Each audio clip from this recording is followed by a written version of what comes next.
In September of 2019, our congregation celebrated its 100th anniversary, and so we had a great big reunion.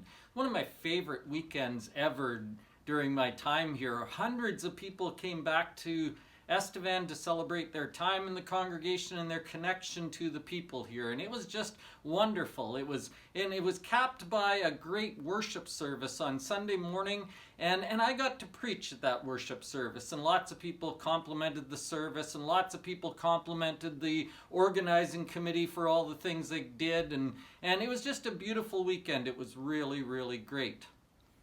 What people didn't know about that weekend, though, was that on the Monday before the weekend, we had a problem with one of the cast iron pipes that serves as a sewer pipe to one of our main bathrooms in the church building.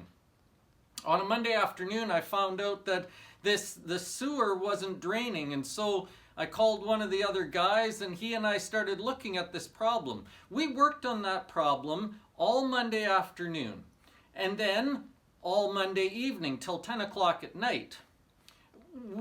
We came back the next day and we worked on it again, and in fact the pipe was in our clothing exchange downstairs, and so as we were making repairs, we made a huge mess inside the clothing exchange, and so other people had to come and sweep up water and clean up the mess and dry out clothes and throw them away and all sorts of stuff. We were here until 10 o'clock that night too. And then the next day, even more people showed up to help either clean up or fix the pipe and get things going. Here's the thing. If we hadn't got that washroom facility going, we would have had to have canceled the entire weekend. We just couldn't have hosted hundreds and hundreds of people without washroom facilities, all of our washroom facilities working. We just would have had to say, we were on the verge of saying, in fact, that we had to cancel the whole thing until we got it fixed. I've thought about that several times in the last little while because I want to remind you that the service you see is not always the most important service.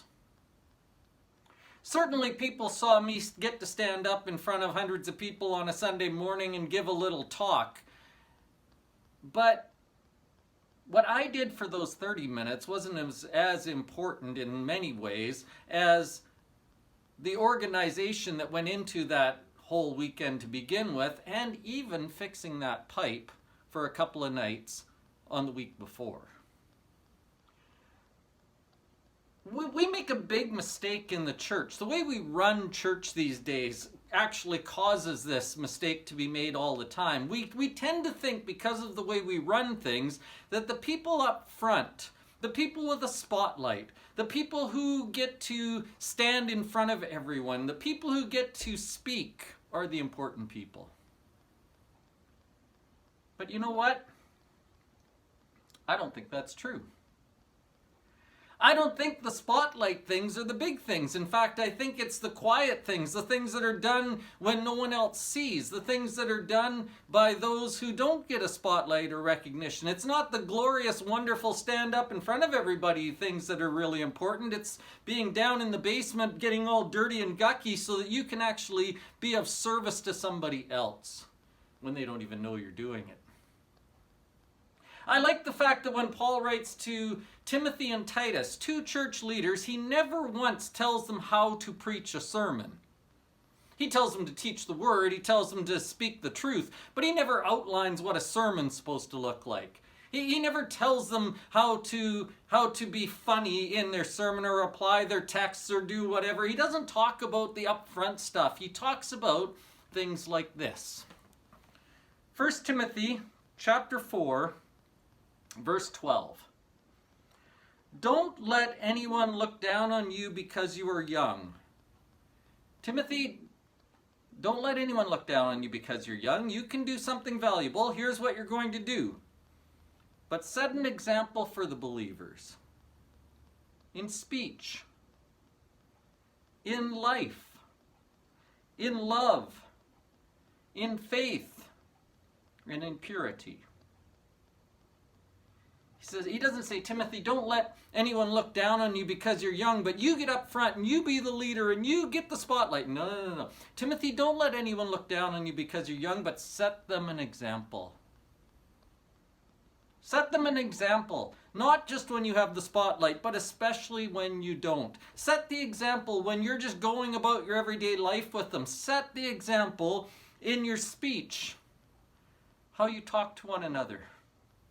Set your example in your life. Every single thing you do teaches something.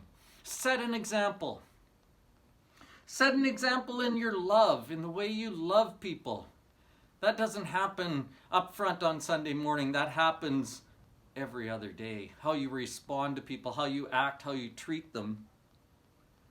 Set an example in your faith. Does your faith actually go beyond Sunday morning? Does it change the way you treat people on Tuesday afternoon? Set an example in your purity. Boy, there's a good one. We often talk about doctrinal purity. We want to teach the right things. Can we live the right things? Can we set an example in our purity? Can we do what we say we believe? Again, people saw me teach up front. People saw other people doing things on the weekend. People saw people getting up at the banquet and sharing their stories. Nobody saw anyone working in that basement other than those who were working in the basement on that pipe. But that pipe was just as important as anything else, maybe even more so. Your service isn't in the spotlight. Your real service is behind the scenes. No one will remember a sermon I preached, likely, but everyone will remember how I treated them.